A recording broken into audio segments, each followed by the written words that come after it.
अगर आपको अध्यात्म की ऊंचाई पर चढ़ना है तो एक शब्द याद कर लीजिए, सहनशीलता, तितिक्षा। इसको सदैव जीवन में, एक श्लोक गंगा किनारे हमें जीने की सामर्थ्य देता था। जब कभी हमें प्रतिकूलता दुख प्राय मिलते ही थे तो ये श्लोक, यम ही न व्यथ्यन्ते ते पुरुषम पुरुषर्षभ सम दुखा सुखाधीरम स्व अमृतत्वाय कल्पते। वो अमृत पद का अधिकारी हो जाता है जो आए हुए सारी व्यथाओं को, दुखों को मौन होकर सह लेता है, वो भगवान को प्राप्त होता है। जहां कोई कष्ट होता, बस यम ही न व्यथ्यन्ते ते पुरुषम पुरुषर्षभ सम दुखा सुखाधीरम स्वमृतत्वाय कल्पते। हमें सहना है, हमें भगवत प्राप्ति करनी। अरे छोड़ो, इसने मारा, इसका कर्म जाने, चलो आगे, चलो आगे बढ़ो। भूख प्यास गर्मी सर्दी मान अपमान दुख सुख, ये सब इस मार्ग के यात्री को मिलते ही है। और जो इसको सह गया वो जगत पावन करने वाला महात्मा बन जाता है। वो मम भक्ति युक्तो भुवनम पुनातु, लोक के लोक को पावन कर सकता है जो भगवान के चरणारविंद में अपने चित्त को अर्पित कर दिया। इसलिए दुख ही हृदयत, चाहे जितना दुख पड़े प्यारे, किसी से मत कहो, किसी से मत, चुपचाप मौन होके सह जाओ। तुम्हारा स्वामी विधान करके तुम्हें दुख भेजा है तो बहुत बड़ा उसमें कोई सुख है। वो मंगल भवन है, तुम्हारा मंगल होने नहीं दे सकता। दिखाई दे सकता है कि अब अमंगल हो गया हमारा, अमुक अमुक अमुक, कुछ नहीं। धैर्य पूर्वक अपने मार्ग में सीधे चलते रहो। उसका विधान आया है, वो दुखद हो या सुखद, सुखद है तो हर्षित मत हो, दुखद है तो शोकित मत हो, आगे बढ़ो। देखो ये अध्यात्म है, ये कमर कस लो कि इस जन्म में मुझे इस भव समुद्र से पार होना ही है। ये जो कमजोर दिल के होते हैं ना, अनुकूलता जहां मिली तो बोले जब से हमने भक्ति शुरू की सब काम चकाचक बन रहे। ये भक्ति का फल नहीं है, भूल मत करना। ये तुम्हारे सुकृत चल रहे हैं इसलिए है। और जिस दिन दुष्कृत का फल आएगा उस दिन भक्ति करते हुए भी कदम रखना मुश्किल हो जाएगा, पग पग पर तुम्हें दुख मिलेगा। ये सिद्धांत को समझ लीजिए तो कभी आप निराश नहीं होंगे, शूरवीर होकर आगे बढ़ते रहेंगे। जो हमारी भक्ति ये नई फसल है और इस फसल की जो आनंद वृत्ति है वो भगवदानंद है, ज्ञानानंद है, अखंडानंद है, प्रेमानंद है। वो ये भोगानंद नहीं है, विषयानंद नहीं कि भगवान की बड़ी कृपा जो चाहो वो भोग मिल गए। ये सुकृतों के फल है। ये सुकृत और दुष्कृत दोनों को यही नष्ट कर दो और निकल चलो भगवान की परम धाम में, जहां नित्य सेवा सुख का आनंद सहचरियां ले रही है। श्रीपाद कह रहे संतर्जयस ताड़यन, कोई मुझे बहुत डांटे भर्त्सना करे और ताड़यन पिटाई भी कर दे, मुझे कुछ कभी शिकायत नहीं करनी प्रभु से। देख रहे हैं ना, वो उन्होंने विधान किया है ना कि इसको पीटो, तो हम चुपचाप पीट लेंगे, किसी से नहीं कहना।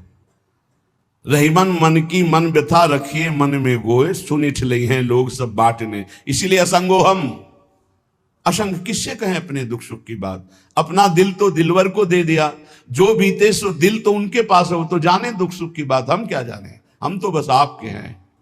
मौन, अपने विषय में न सुख की बात करे न दुख की, मौन बात करे तो प्रभु की करे, नहीं तो मौन। मान लीजिए अगर ये मौन आप धारण कर लेंगे तो निकल जाएंगे माया से, नहीं तो किसी की निंदा कर देंगे, किसी का ऐसा कटु वचन बोल देंगे, परुख वचन बोल देंगे, भजन छीण हो जाएगा, भजन करने की वृत्ति नष्ट हो जाएगी। सैकड़ों लोगों के प्रश्न है कि पहले भजन अच्छा होता था अब नहीं होता। उसमें दो बातें होती है, एक तो भजन की ऐसी भूख बढ़ गई है कि अब उतने भजन से नहीं और भजन होना चाहिए। ये उत्तम महापुरुषों की कृपा पात्र भक्तों की वृत्ति होती है। और एक होता है कि आपसे वैष्णव अपराध बन गया, कुसंग हो गया, इस कारण से ऐसा। अगर आपके हृदय में कोई दोष वृत्ति नहीं हो, फिर भजन में ऐसा लगता है कि मेरे से बहुत कम भजन होता है, वैसा भजन नहीं होता जैसा होना। ऐसा बड़े बड़े महापुरुषों को भी अनुभव होता है। ये कोई निंदनीय बात नहीं है, वंदनीय बात है। पर वास्तविक यदि भजन नहीं हो रहा है, वास्तविक यदि आपका रुक गया है आनंद, तो आप ढूंढ लीजिए आपका भोजन गलत है, आपका संग गलत है, आपने कोई वैष्णव निंदा की है, बस यही कारण है। यही खोज लेना, यही सुधार कर लेना, किसी से क्षमा याचना की जरूरत नहीं। अंदर देखो और आचार्य गुरु से प्रार्थना करो, सब ठीक हो जाएगा। बड़े कृपालु हैं, जिन्होंने अपराधी मुझ जैसे को घसीटा तो अब अपराध बन जाएगा तो थोड़ी छोड़ देंगे। वो विश्वास कीजिए, उन्हीं से प्रार्थना कीजिए, नाथ यदि आपको अपराध मोचन कराना है तो भेज दीजिए मुझे उसके पास, या उसको बुला दीजिए, मैं पैर पकड़ लूं, हाथ जोड़ लूं यदि अपराध बन गया, और यदि आप चाहें तो आप क्षमा कर दें, आगे से सावधान रहेंगे। बड़े कृपालु हैं प्रभु, क्षमा कर देते। भजन की वृत्ति को रुकना ये सहन मत कीजिए। समय नहीं है कि आज नहीं तो कल भजन चल पड़ेगा, नहीं, तुरंत वाचिक में आ जाइए, तुरंत वाणियों का गायन कीजिए, नाम कीर्तन कीजिए, ढूंढिए अपराध क्या बना जो आंतरिक हमारा भजन रुक गया, और प्रभु से प्रार्थना करके उसको चलवाइए। वो बड़े कृपालु है, क्षमा कर देंगे। अगर आपने प्रगट में किसी का अपराध किया और वो उपस्थित हो तो जाओ, उनके चरण पकड़ो, उनसे प्रार्थना करो। भजन का रुकना सहन मत करो। बहुत कठिन है भजन करके भगवत प्राप्ति करना। वो हमारे अंदर सरलता पूर्वक भजन चल रहा है, उसको बचाओ। किसी की निंदा मत करना, किसी की अवहेलना मत करना। तुम्हारी कोई निंदा करे, तुम्हारी अवहेलना करे, सह जाना, कह रहे हैं, इसमें कह रहे संतर्जय ताड़यन बंधनन। यदि वो कहीं मुझे बांध दे, मैं बंधना में स्वीकार कर लूंगा। ऐसा भक्तों को कोई बांधता है क्या? हाँ, बांध देते। तितिक्ष ब्राह्मण की कथा में पढ़िए, उसको बांध दिया। एक सखी बहुत भजनानंदी थी, उसके परिवार के लोग रोज उसे पीटते थे और उसे बांध देते थे। सखूबाई नाम उसका सखी का था। एक सखी बहुत नागरीदास जी के संग में रहकर भजन की वृत्ति उच्च कोटि की सीखी थी, भागमती बाई। उनके पति ही उनके ऊपर सैया लगाकर नई नवीन रानी के साथ बैठते हुए ऐसा पिटाई करते, इतना कष्ट देते, पर वो उच्च कोटि की ऐसी महान भक्ता, परम सिद्ध बरसाने के जो वास करने वाले अपने नागरीदास जी थे, हरिवंश महाप्रभु के शरणागत, उनके सत्संग से ऐसी उच्च कोटि की दशा प्राप्त हुई, उसे कोई फर्क नहीं पड़ा। उसके कष्ट देने के लिए उसके ऊपर सैया लगाते, राजा थे, और नवीन रानी के साथ उसके ऊपर बैठते, उपद्रव करते, मारते, पीटते, लेकिन वो सम रहती। संतर्जय ताड़यन बंधनन, शांत। वो देख रहा है, बस तुमको यही सोचना, वो देख रहा है, मेरा स्वामी देख रहा है। वो देखते हुए मौन है ना, वो चाह रहा है ना, तो तेरा किया मीठा लगे। बस बात समझ लो, इतना तो बहुत बड़ी वस्तु प्राप्त होगी, बहुत बड़ी। एक मिट्टी जब कुम्हार को अर्पित हो जाती है तो पीट पीट कर एक छोटा राई भर भी दाना नहीं रहने देता, क्योंकि राई भर भी अगर दाना रहा वहीं से मटकी फूट जाएगी, राई भर भी अहंकार रहा वहीं से भक्ति रस निकल जाएगा। पीट पीट के उसको एकदम बराबर, फिर भी चैन नहीं, जल डाल के रौंदा, फिर भी चैन नहीं, हाथों से मल कर अपने अनुसार बनाया, फिर चाक पे चढ़ाया, जो चाहा आकार दिया, सूर्य के ताप में तपाया, फिर उसको दहकते हुए आवे के बीच में रख के पकाया, फिर उसमें रस रखने लायक क्षमता आ गई उस मिट्टी में। ऐसे ही हम जब संत महापुरुषों को, श्री भगवान को समर्पित होते हैं तो ये सब होगा। रस रखने लायक हृदय तभी होता है जब आवे में तपता है, इसलिए तैयार रहो। तभी नागरीदास जी ने कहा, बड़ो ही कठिन है भजन ढिग डरिबो। एक सूरवीर योद्धा की तरह जैसे उसके अंग घाव से युक्त होते हैं, वो कदम पीछे नहीं आगे ही बढ़ाता है, ऐसे भजनानंदी चाहिए। चाहे मुझे चोर कहा जाए, पतित कहा जाए, गाली दिया जाए, मुझे मारा जाए, बांध लिया जाए, तो भी मैं भगवान पर दोषारोपण नहीं करूंगा। मैं यही निश्चय करूंगा, प्रभु मेरे देख रहे हैं, जोई जोई प्यारो करे सोई मोई भावे, उनका विधान परम मंगलमय है।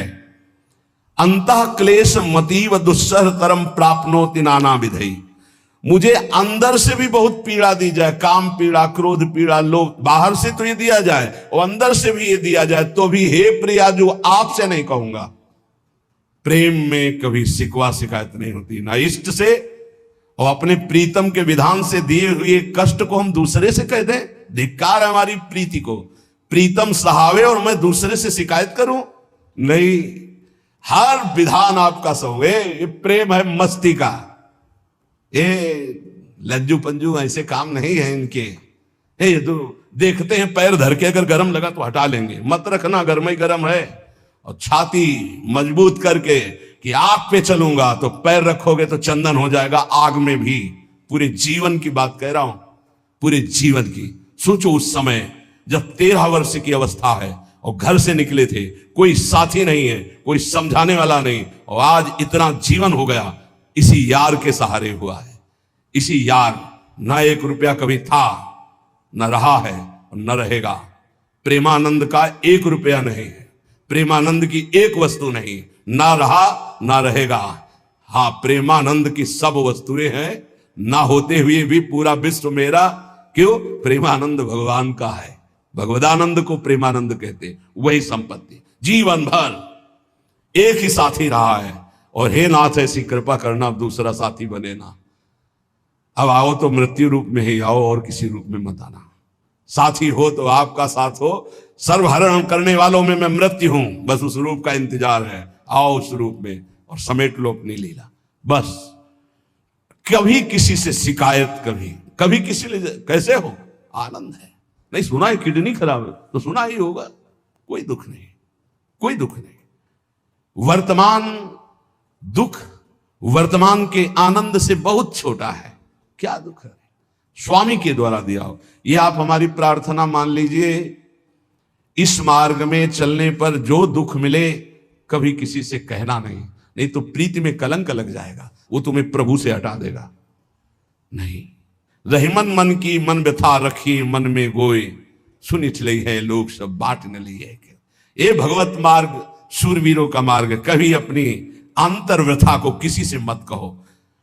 जीवन में अगर कोई हमें कष्ट दे रहा है तो हमारा कर्म है, ना कि कोई व्यक्ति। ये बिल्कुल सिद्धांत चर्चा समझ लो। वही व्यक्ति जो मुझे द्वेष करता, वही व्यक्ति जो मुझे कष्ट और दंड देता, वही व्यक्ति प्रणाम करके छाती से लगाकर आंसुओं की धारा से अभिषिक्त किया, तो वो व्यक्ति था या कर्म? जब कर्म भोग हो गया तो वही हृदय से लगा के अश्रुधारा से क्षमा कीजिए, बहुत ऐसा नहीं, आप तो बड़ी कृपा की। व्यक्ति कभी कष्ट नहीं देता, मेरा कर्म उसके ऊपर सवार होकर मुझे दंड देता। इसलिए मैं किससे कहूं? अपनी जबान से दांत कट जाए तो किससे कहूं? ये जो दांत, इससे जबान हमारी पीड़ा को किससे कहूं? अब अपने हाथ से चोट लग जाए किसको कहूं? ऐसे सब आत्मस्वरूप हैं। हमारा कर्म ही उनके ऊपर सवार होकर हमें दंड दे रहा है। इसलिए भाई, श्रीपाद का सिद्धांत जो कह रहे कि अगर भगवत प्रेम प्राप्त करना है तो मुंह बंद। 22 बाजार में कोड़े मारे गए, एक बार भी श्री कृष्ण से नहीं कहा। पूज्य भाई जी महाराज के जीवन कष्टमय, कभी श्री कृष्ण से नहीं। बाबा नहीं सह पाए, बाबा ने श्री कृष्ण से कहा, श्री कृष्ण चंद्रजू से, ये क्या है, इतना कष्ट क्यों दे रहे हो उनके शरीर को? तो मुस्कुरा दिए, बोले मैं नहीं दे रहा हूं, ये तुम्हारे कर्म का फल भाई जी भोग रहे हैं। ऐसा? बोले हाँ। सीधे अस्पताल गए, भाई जी से कहा, ये आप हमारा प्रारब्ध क्यों भोग रहे हैं? तो कहा, आज ये कौन सा खेल रच रहे हो बाबा, क्या बात कर रहे हो? जीव का अपना कर्म भोगना होता है, किसी और का निजीकृत कर्म भोग? तो उनका, आप हमको बहका नहीं सकते, हमें परम तत्व से पता चला है कि आप हमारे कर्म। तो हंस दिए भाई जी और बोले, देखो हमें कोई फर्क नहीं पड़ता, आपको फर्क पड़ जाता। आप चढ़ो, जिस साधना की चढ़ाई पर चढ़ रहे हो चढ़ो, मंगलमय श्री कृष्ण तुम्हारी यात्रा को पूर्ण करें। हम तो अस्पताल में पड़े पड़े प्रिया प्रीतम के साथ खेल रहे हैं, कोई फर्क नहीं पड़ रहा। ये बड़े महापुरुषों ने अपने कष्ट की तो बात जाने दो, दूसरों के कष्टों को लेकर भोगाए। हम जरा सा कष्ट आ जाए तो बोले हमारी अंदर श्रद्धा थी अब खत्म हो रही क्योंकि कष्ट आने लगा। उसमें भगवान का क्या दोष है? वो तो बड़े कृपालु हैं कि ऐसे पापात्मा होने पर भी मुझे महात्माओं का संग दिया, धाम का वास दे रहे, नाम जपवा रहे। अब हमारे पूर्व प्रारब्ध हमें कष्ट दे रहे हैं, इस समय भी वो हमें दुलार कर रहे हैं। जीव समझता नहीं, केवल दोषारोपण भगवान और भगवत मार्ग पर कर देता है। इसलिए उपासक को अंतः क्लेशमति व दुस्सहतरम, ये जो आप काम क्रोध से जल रहे हो ना, ये तपस्या है, इसका बहुत बड़ा लाभ मिलेगा। और अगर भोग रहे हो ना, गिर रहे हो, पतित हो रहे हो, तो वो सुख नहीं, वो शांति नहीं, वो विश्राम नहीं है। एक बार ध्यान रखना, इस शब्द को याद रखना। ऐसे रहने पर भी हमारे द्वारा जो भी, वो हमारे स्वामी ऐसे लेते हैं, जन अवगुण प्रभु मान न काऊ, दीन बंधु अति मृदुल स्वभाव। कल शाम के पूज्य परमहंस राम मंगलदास जी की वाणी का चिंतन हो रहा था, उसमें कह रहे हैं कि जो 30 मिनट भगवान नाम कीर्तन कर लेता, मेरी बात पर विश्वास रखना हो, उसको भगवत प्राप्ति होगी। 24 घंटे में 30 मिनट नाम कीर्तन कर लेता है और अन्य समय विस्मरण रखता है, तो 30 मिनट का नाम कीर्तन उसे भगवत प्राप्ति करा देगा। तुम्हें जो पाठ प्रिय हो 30 मिनट पाठ कर लोगे, भगवत प्राप्ति हो जाए, कर लो। और बहुत पहुंचे हुए महापुरुष जिनके चरणों में अपार श्रद्धा है, आप लोग तो रात दिन लगे आपको भगवत प्राप्ति नहीं होगी। चूक हो जाएगी तो जन अवगुण प्रभु मान न काऊ, दीन बंधुवती मृदुल स्वभाव। अग्नि की ज्वाला के समीप रुई का पहाड़ कितनी देर टिकेगा, कितनी देर टिकेगा, उसके ताप में झुलस जाएगा। ये अग्नि की ज्वाला है भगवान नाम कीर्तन, भगवत यश गुणगान। तो जैसे किसी को लगे कि वो नाम जब भी करता है वो रुचि पूर्वक पाप करता है, असंभव। नाम जापक रुचि पूर्वक पाप कर ही नहीं सकता, उसका हृदय जलेगा। पक्का आप जप करके देख लीजिए, आप जप कीजिए नाम, और फिर आपसे पाप जब बनेगा तो आप फिर हालत अपनी देख लीजिएगा, बार बार हृदय जलेगा, नहीं नहीं नहीं। तो एक दिन वो नहीं सिद्ध हो जाएगा और आप निर्विकार हो जाएंगे। इसलिए अंतः क्लेश, अगर बुद्धि मति वो अति अंदर क्लेश आ रहा है, कभी काम आ रहा है, कभी क्रोध आ रहा है, कभी लोभ आ रहा है, कभी मोह आ रहा है, ये आता रहेगा जब तक भगवत साक्षात्कार नहीं होगा। ऐसा मत समझो कि 2-4 महीने जब करेंगे तो हम सिद्ध हो जाएंगे, ये आता रहेगा। ये बहुत भागवतिक शक्ति से संपन्न है विकार, कोई साधारण नहीं है कि तुम माला जपोगे वो नहीं आएगा, माला जपते समय ही आएगा वो। ये भागवतिक शक्ति से संपन्न, काम क्रोध लोभ मोह तब त्रिभुवन को प्राप्त कर रहे हैं। ये भगवान के पावर से शक्तिमान है। तुम्हारा अहंकार जब गलित हो जाएगा तो इनका आना ही बंद हो जाएगा। जब तक अहंकार रहेगा तब तक ये आते रहेंगे। तो जो तुम्हारे अंदर जलन हो रही, मत कहो किसी से, सह जाओ, यही तपस्या हो जाएगी, यही भगवान की प्राप्ति का हेतु हो जाएगा। प्रभु के लिए थोड़ा कष्ट सहकर आप आगे बढ़कर देखिए वो कितना आपको प्यार देते हैं। यही कष्ट सहना है, आंतरिक विकारों को सहना, बाहरी प्रहारों को सहना, कभी किसी से ना कहना, ये भक्तों का स्वभाव। मौन, इसीलिए वाणी से मौन, कुछ ना बोलना। हमने एक संत भगवान को देखा, 22-23 वर्ष पहले वृंदावन में कच्चा मार्ग था, एक बोरा रखते थे ऐसे, पागलों जैसा भेष था। तो जब रात्रि के 11 बजे वापस यमुना किनारे से प्रसाद पाके यमुना किनारे गए, यमुना किनारे से जब लौटते थे तो उनको देखते थे अकेले वो बैठे रहते थे। उनकी मुद्रा देख के लगता था भगवदानंद में डूबे हुए। नजदीक बैठे, बोरा उठाया, चल दिया। अम्मी पीछा छोड़ने वाले थे नहीं, पीछे तो उनका क्या बात है, क्यों पीछे हो? अब संत वेश हमारा भी तो मर्यादा से ही बोलेंगे, वो कुछ नहीं, केवल जानना चाहते हैं आपको। तो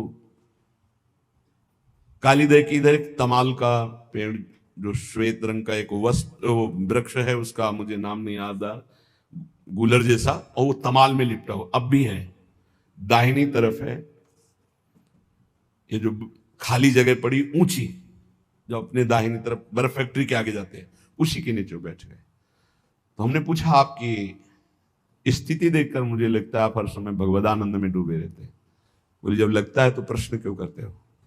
हम कहा आपकी वेशभूषा देखकर। तो बोले, जगत से बचने के लिए ये वेशभूषा है। एक बोरा ऐसे, जैसे कोई बीनने वाले होते हैं, कबाड़ बीनने वाले, ऐसे बोरा ऐसे रखे थे, गमछा लगाए हुए थे, पूरा शरीर खुला, कोई साधु का वेश नहीं, कोई चिन्ह नहीं, और उनकी स्थिति भगवदानंद में थी। तो उनका ये किसके उपदेश, किस मार्ग के उपदेश, किस इष्ट की आराधना से आपको ऐसी स्थिति प्राप्त हुई? बोले, प्रथम पूज्य श्री स्वामी राम सुखदास जी महाराज का सत्संग हुआ, इष्ट देव श्री कृष्ण, इष्ट ग्रंथ गीता, उसी की कृपा से मुझे ऐसा, मैं भारत के हर तीर्थों में वास करता हूं, भ्रमण करता हूं, असंग रहता हूं, और यही वेशभूषा रहती है बड़ा अंदर से। तो भोजन प्रारब्धवशात जो सामने आ जाता है उसे पा लेता हूं, नहीं आता भूखा रहता हूं। तो कहा, अगर हम मधुकरी ले आवे कभी आप जैसे, तो पालेंगे? बोले, दे देंगे तो पालें। दूसरे दिन मधुकरी लेकर, तो रोज हमारी उनके चरणों में श्रद्धा, क्योंकि उनका रहना और चिंतन दोनों, रहनी और चिंतन बड़ी प्रशंसनीय। जो वीतराग परमहंस हो गया, अक्षर सा वैसे, कुछ पास नहीं, केवल बोरा, वो नाटक के लिए बोरा कि कोई समझे कबाड़ बिनने वाला, और एक गमछा ऐसे रंग बिरंगा, बस कुछ नहीं, कोई भागवतिक चिन्ह नहीं। एक दिन देखा वो पड़े, मक्खियां भिन भिना रही, तो नजदीक गए, क्या हो? कहा, चुप जाओ। इनका बोलिए ना। बोले, वमन और शौच दोनों हो रही है, शरीर बिगड़ गया है, तो हमका औषधि के लिए हम व्यवस्था, बोले इसलिए कह रहा हूं आप बच जाइए। तो हम कहा हमें बता तो दीजिए क्यों नहीं। तो बोले आया हुआ प्रारब्ध है, इसको हंस के भोगना है।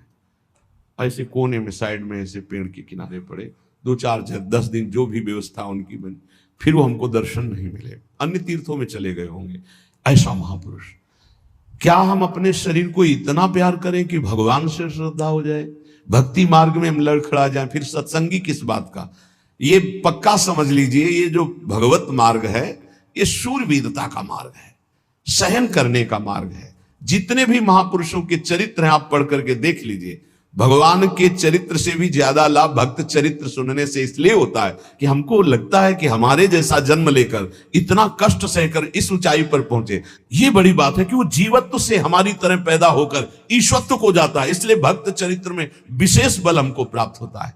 क्या क्या कष्ट सहते, और आप खुद देख लीजिए, आपको जितना कष्ट है उससे बड़ा सुख है कि नहीं, अंदर देख लीजिएगा तो इसी से अनुमान लगा लीजिए, जितना बड़ा कष्ट उससे कई गुना बड़ा सुख भगवान देते हैं, तभी वो उनका यश गाते रहते हैं। ऐसे थोड़ी होता है कि हमारे भगवान का हम भजन करते हमारे साथ न्याय नहीं हुआ। न्याय तो सही बात नहीं हुआ, नहीं तो तुम्हारी दुर्गति हो जाती। सही बात में उन्होंने न्याय नहीं किया, पक्षपात किया है तुम्हारा। अगर वो सही न्याय करते तो ईमानदारी से कहते हैं केवल नरक के कीड़ा ही बनना पड़ता और कुछ नहीं है। खूब देख लो, डबल चेहरा होता है, एक सामने का चेहरा देख रहे हो और एक एकांत का चेहरा होता है, डबल चेहरा होता है। और भगवान डबल रखो चाहे तिबल, सब देखते हैं। सब हम बैठे हुए देख लो ईमानदारी से वृंदावन की भूमि में, एक चेहरा है जय श्री राधे और एक चेहरा है जो राक्षस है अंदर बैठा। देख लो, अंदर देख लो, बिल्कुल इस समय सीसी कैमरे में हो, अंदर देख लो, एक राक्षस बैठा है और उस राक्षस ने जो जो करवाया आप लिखो रजिस्टर में, तुम्हें याद है जितना, और इसके बाद आप न्यायाधीश बनो, फिर आपकी क्या दुर्गति होती उसका। इससे ऐसे होता है, हे प्रभु, तभी त्राहिमाम मचता है, तब उनकी कृपा नजर आती है कि बोले भगवान ने न्याय नहीं किया। हम कहते सच्ची बात तुम कह रहे हो प्यारे, न्याय नहीं किया इसीलिए बचे हुए हो। अगर वो न्याय कर देता, पक्षपात न लेता तुम्हारा, तब तुम्हारे होश उड़ते, चाहे जो कोई हो, अपना रजिस्टर जांच के देख लो। इसलिए कहते हैं कि सबकी जीवनी शुक्ल पक्ष की लिखी जाती है, कृष्ण पक्ष की तो केवल उसी की छाती जानती, दूसरा नहीं। हृदय में जितने विकार, हृदय में जितना अंधकार, हृदय में जितना कूड़ा करकट, वो तो हम जानते हैं कि हमारी स्वामिनी की कृपा ने कितना निर्मल किया है। तब उनकी स्वामिनी जू मुझ जैसे अपराधी के अपराधों का विस्मरण करके आप ऐसी कृपा, तो आपको लगता है कि संतों की एक दैन्य भाषा होती है। नहीं, ईमानदारी से संत कभी झूठ नहीं बोलते। जैसे कह रहे कि मौसम कौन कुटिल खलकामी, तो अंतर यह होता है कि आंख में जैसे थोड़ा पड़े तो बहुत बुरा लगता है, और पीठ में इतना बड़ा तिनका चला जाए तो कुछ समझ में नहीं आता। संतों का हृदय आंख जैसा होता है, थोड़ी सी भी गलती में हाय हाय मच जाता है। धिक्कार है तुम्हारे जीवन को, अपने को तुम क्या समझते हो, क्या है तुम्हारे अंदर विचार। और जो मलिन अंतःकरण वाला था, भारी भारी पाप करके भी उसको पश्चाताप नहीं होता। संत जनों को एक पाप की जरा सी वृत्ति की आभास स्फुरना, वो पूरा पाप नजर आने लगता है उनको, क्योंकि इतना निर्मल हृदय होता है। तो सच्ची कहते हैं कि जैसे घोड़ों की लगाम पकड़े हुए श्री कृष्ण अर्जुन की बैठे हैं, ऐसे अपने भक्तों की लगाम पकड़कर बैठ जाते हैं, तो यात्रा अध्यात्म की ऊंचाई की चलती, किसी की सामर्थ्य नहीं। इसलिए सब भक्त ऐसे तो आपको मिलेंगे। जहां सामर्थ्य की बात है वहां केवल श्री भगवान की कृपा है। इसलिए बाहर की पीड़ा और अंतर की पीड़ा अपने प्रीतम के द्वारा दी हुई मानकर सह जाओ, तो आगे प्रीतम तुम्हारा स्वागत करने के लिए खड़े, पक्का समझ लेना, पक्का। और वो देंगे ये पीड़ा, क्यों देंगे? इसी पीड़ा में पता चलता है कि तुम्हारे मन की सुई किधर जा रही है। प्रताप राय जी महाभागवत थे, बड़ा चरित्र है। उनके यहां एक व्यापार चलता था कुल परंपरा से कि आपको अगर रुपए की जरूरत है तो आप अपना स्वर्ण आभूषण या कुछ रख जाइए गिरवी और रुपया ले जाइए, और ब्याज से तो रुपया दे जाइए, अपने मूल गिरवी ले जाइए जो रख के गए हो। यही उनकी कुल परंपरा से चल, तो उसी के आधार पर वो कुल परंपरागत कर्म कर रहे थे। निरंतर नाम जब भगवत आराधन में मगन। अब नाम जब भगवत आराधना और ईमानदारी से कार्य, तो बड़ा सब खूब धन संपत्ति, बहुत आनंद, और भक्तजनों के खूब भोजन होते, भंडारे होते। तो जो चिढ़ने वाले जलने वाले लोग हैं वो जलते थे कि करता तो ये कुछ है नहीं, खूब जय जय मच रही है चारों तरफ, इसको नष्ट किया जाए। ये किसने बीज बोया? अरे बोले दुष्ट स्वभाव ने। नहीं नहीं नहीं नहीं, भगवान ने। किनको हुस्काया? डंडे को। क्यों? अब झंडा फहराओ मेरे भक्त के यश का। उनके हृदय में जलन हुई। वहां का काजी और मिल गए 3 लोग और उन्होंने कहा कि इसको नष्ट किया जाए। बोले बस आप सहयोग दो, नष्ट तो पक्का। बोले कैसे? बोले प्लान तो सब हमारा बन गया है। अब झोली में कंकड़ भरे। प्रताप राय जी, बेटी का ब्याह है, 10,000 मुद्रा चाहिए। बोले गिरवी? बोले है, स्वर्ण मुद्राएं। अब वो इतने ईमानदार, विश्वास, बोले बॉक्स रखा रहता है, उसी में रख दो, दस्तखत करो, 10,000 रुपए लो, ब्याज से दे जाना, अपना ले जाना। थोड़ी देर बाद दूसरा आया ऐसे, फिर तीसरा आया, वो तो उनका व्यापारी था। 5 दिन बाद वापस आया और काम बन गया। ब्याज सहित ये रुपए लो, हमारा आभूषण वापस करो। बोले जहां रख गए थे वैसे उठा लो। बाक्स से उठाया ऐसे। अरे देखो कितना नाटक करता है, माला जपता है, भगत बनता है, हमारे स्वर्ण आभूषण हटाकर कंकड़ पत्थर भर दिए। और लोग तो आश्चर्यचकित हो रहे थे कि ये भगत जी तो ऐसे है नहीं। इतने में दूसरा आया, उसने भी वही नाटक शुरू। तीसरा आया, उस अब तो पक्का हो गया कि पाखंड करता है। लोगों की श्रद्धा को कपूर कहा गया है। कपूर ऐसे बाहर रखो ना तो उड़ जाता है ना, ऐसे ही श्रद्धा है। अगर उसको आप मजबूती, विश्वास की मजबूती में नहीं रखोगे तो श्रद्धा उड़ जाएगी। अब तो सब कहने लगे कि प्रताप राय तो बहुत ही पाखंडी निकला। अब हाहाकार मच गया। इसके बाद काजी, वो तो सब मिले हुए थे, काजी ने बादशाह के सामने बात पेश की। काजी के इशारे से बादशाह ने हुक्म दिया इनको बंदी बना लिया जाए, सारी संपत्ति जब्त कर ली जाए। अब राज सैनिक बंदी बना लिए प्रताप राय जी को। सारी संपत्ति जब्त होने लगी तो उन्होंने अपनी पत्नी से इशारे से कहा, ठाकुर जी लो और भाग जाओ अपने मायके, ठाकुर जी को बचाओ। ऐसी स्थिति में याद क्या है? ठाकुर जी को बचाओ, उनका भोग राग चलता रहेगा, हम तो जेल में कष्ट भोग लेंगे। ऐसा ही हुआ। वो पीछे की खिड़की से अपने ठाकुर जी को लेके सब तहस नहस हो गया। म्लेच्छ सेना साहब नष्ट भ्रष्ट कर दिया, बंदी बनाया, उनको ले गए, जेल में डाल दिया। कुछ लोगों ने कहा कि महाराज अभी ठाकुर जी अष्ट धातु के हैं, बहुत महंगे हैं, उनकी पत्नी इसीलिए लेके भाग गई है। मायके से पत्नी को भी बंदी बनाया, ठाकुर जी को भी संपत्ति के रूप में जब्त किया, और जहां संपत्ति थी वहां गोदाम में ठाकुर जी को ऐसे जैसे संपत्ति डाल दी वैसे डाल दी। जब पत्नी नजदीक हथकड़ी बेड़ियों के सहित और वो तब एकांत जब हुए तो उनका, प्रभु आज तक मैंने कभी आपसे मांगा नहीं और कोई शिकायत नहीं की, बस एक कष्ट है इस समय कि आपको गोदाम में डाल दिया गया है। हम प्राणों से अधिक आपको प्यार करते हैं और आपको भोग नहीं लगेगा, आपकी सेवा नहीं होगी, ये हम बर्दाश्त नहीं करेंगे। प्रभु कुछ उपाय करो जिससे आपकी सेवा, अगर हमें ये पता भी चल जाएगा कि आपको भोग लग रहा है तो आजीवन हम पति पत्नी को जेल में रखो, मुझे कोई कष्ट नहीं। प्रभु ये सब कुछ हुआ, मुझे कोई कष्ट नहीं, आपको भोग नहीं लगेगा, इस बात से मैं जीवित नहीं रह पाऊंगा। भगवान देर थोड़ी लगी युगल सरकार गलबैया दिए हुए, इस स्थिति में भी तुम्हें मेरी चिंता है? तुम्हें अपने अपमान की, अपनी संपत्ति जब्त की, अपने जेल की दुख की कोई चिंता नहीं, मेरी चिंता है। वही साक्षात्कार हुआ। अब तत्काल, अब वो तो चाबी बदलने वाले हैं ना, ज्ञानी मूढ़ न कोय, जस जय का रघुपत करे तस ताही क्षण होए, बोले भियस महेश तब ज्ञानी मूढ़ न कोय। उस वहां का जमींदार जो था उसने कहा ऐसा हो ही नहीं सकता, यह सब गलत है, पाखंड रचा गया है प्रताप राय जी के प्रति। बादशाह के सामने विरोध प्रकट कर दिया, नहीं सही जानकारी जांच हो। बादशाह ने उन तीनों को बुलाया और कहा फांसी पे चढ़ा देंगे यदि सही नहीं बोलोगे। सही सही बोल दिया कि उसमें हम सोना तो रखा ही नहीं था, कंकड़ रखे थे। काजी की ये सब बात थी। काजी को दंड दिया गया, तीनों को बंदी बना लिया गया, प्रताप राय जी को पूरा नुकसान सहित सब अर्थ दिया गया और बड़ा सम्मान किया गया। फिर जीवन, ये घटनाएं भक्तों के जीवन में आती है किस लिए?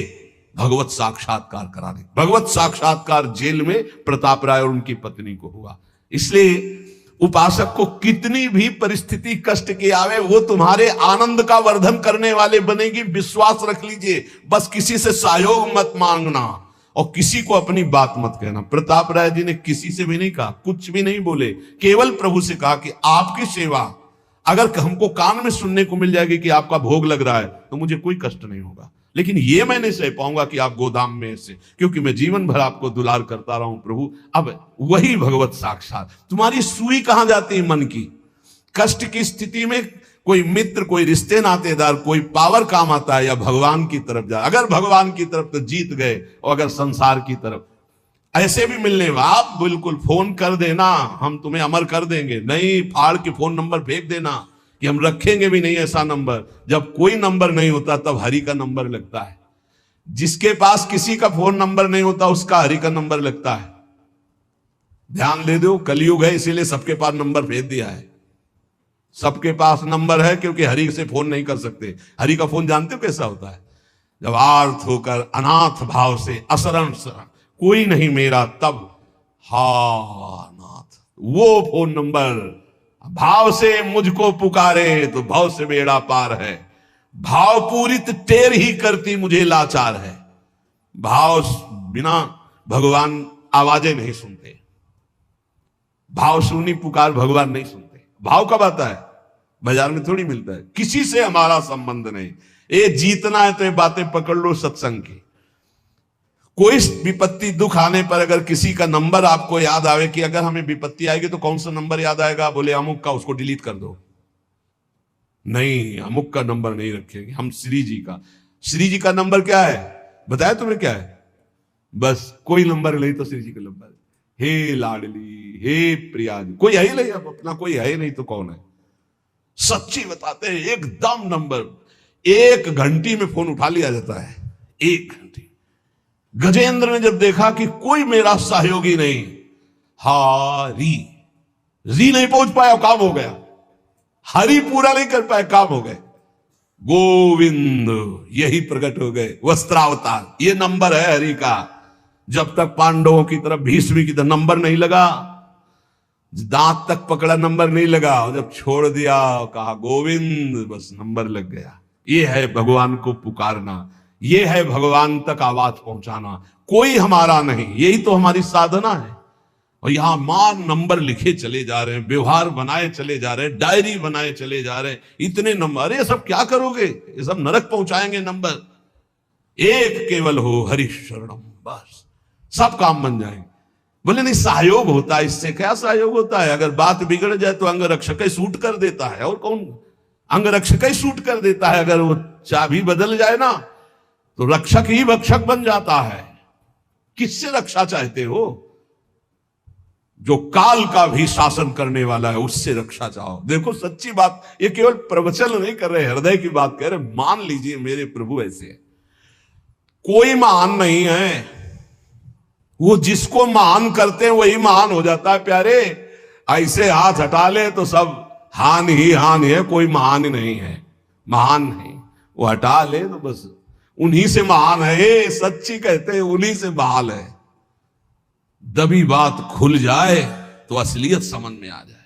और वो जानते हैं, और वो जानते हुए हमें नमस्कार करवा रहे, प्रणाम करवा रहे, भोजन दिला। अरे जय बोलो उनकी। हमारे साथ भगवान ने क्या किया? तुमने भगवान के साथ क्या किया? कितनी कृपा की भगवान ने। इतने अपराध का दंड जानते क्या होता है? पूरा जीवन बर्बाद हो जाए। और यहां पूरे जीवन अपराध कर रहे हैं, जीवन आबाद किए हुए हैं ऐसे प्रभु के प्रति। हम इसलिए कह रहे हैं, जो कहते हैं ना हमारी भगवान पर श्रद्धा नहीं रहेगी तो तुम्हारे ऊपर हमारी श्रद्धा नहीं रहेगी। देखो ना कहां श्रद्धा लायक हो तुम, क्या हो तुम। ये हम असलियत कह रहे हैं। ऊपर से चिकना चुपड़ा, अंदर से सब गंदा होता है। भगवान बचावे, नहीं तो मना खष्टान इंद्रियाणी प्रकृति स्थान कर सती। दुर्गति वाले काम होते हैं, दुर्गति वाले। आप जो भी देख रहे हो केवल कृपा देख रहे हो। अगर वो कृपा हट जाए तो कुछ नहीं देखने लायक किसी में भी। जहां कहीं कुछ भी है वो मति की रति गति भूति भलाई। जब जेहि जतन जहां जेहि पाई, सो जानो सत्संग प्रभाव। लोकहु वेद न आन पाऊ। इसीलिए हम कहते हैं ये मत कहो मुझे भगवान पर श्रद्धा नहीं रह गई। भगवान की इतनी कृपा है, हम कैसे तुम्हें बताएं। कृपा ही कृपा है कि वो न्याय ठीक से नहीं करते। किनके साथ? एक बार जो कह दे राधा, एक बार हरि, एक बार कृष्ण, तो पक्षपात ले लेते हैं। अगर पक्षपात ना लेते और ठीक से न्याय करते तो करोड़ों कल्प रो नरक मिलता, फिर भी उद्धार नहीं होता। इसे आचरण सबके अंदर है, देख लो। 15 मिनट के अपराध से जीवन भर आपको भारत की जेल में सड़ना पड़ेगा। वो ऐसे कितने अपराध हैं उनका, जिनको तुम इस कानून से अनुमान लगा सकते हो। वैसे कितने अपराध किए, लेकिन स्वामी ने कभी एक चाटा नहीं लगने दिया और निकाल करके आपको परम पद की तरफ ले जा रहे। कृपा नहीं दिखाई दे रही? तुम सत्संग, नाम जप, भगवत यश गायन, भगवत लीला, भगवत धाम, ये तुम्हारी साधना का फल है क्या? ये कृपा का फल है। तुम अपने को देखो और कृपा को देखो तो यही बलिहारी जाएगी कि जासु कृपा नहीं कृपा आघाती। जिनकी कृपा कृपा करने से आघाती ही नहीं है। इसलिए अंतः क्लेशमति दुस्सहतरम प्राप्नोति नाना विधि, नाना विधान से यदि अंतर बाहर कष्ट मिले तो चुपचाप सह जाना, राधा राधा राधा। आगे बढ़ोगे तो भगवत प्राप्ति हो जाएगी।